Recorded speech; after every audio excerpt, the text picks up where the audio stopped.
সোমবার ওয়াশিংটনে ছিল কূটনীতির এক বিশেষ দিন। রাশিয়া ইউক্রেন সংঘাত থামাতে এদিন একত্রিত হন বিশ্ব নেতারা। সম্মিলিত বৈঠকের পূর্বে হোয়াইট হাউসে দ্বিপক্ষীয় বৈঠকে বসেন ইউক্রেনের প্রেসিডেন্ট ভলোদিমির জেলেনস্কি এবং মার্কিন প্রেসিডেন্ট ডোনাল্ড ট্রাম্প। তবে আলোচনা শুরুর পূর্বেই জেলেনস্কির সাজ পোশাক দৃষ্টিকারে উপস্থিত সকলের।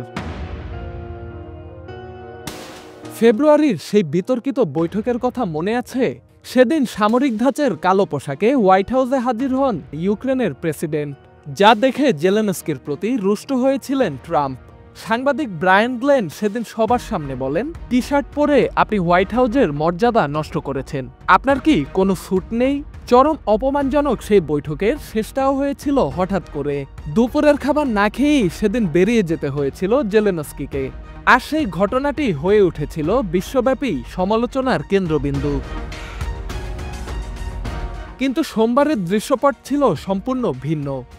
যুদ্ধকালীন কূটনীতির টানাপোড়েনের মধ্যেও এবার জেলেনস্কি হাজির হলেন পরিপাটি পোশাকে, কালো শার্ট এবং কোট পরে, গম্ভীর অথচ সুশৃঙ্খল রূপে।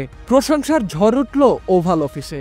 এমনকি আগের সেই সমালোচক সাংবাদিক ব্রায়ান গ্লেনও বললেন, প্রেসিডেন্ট জেলেনস্কি, আজ আপনাকে সত্যিই চমৎকার লাগছে।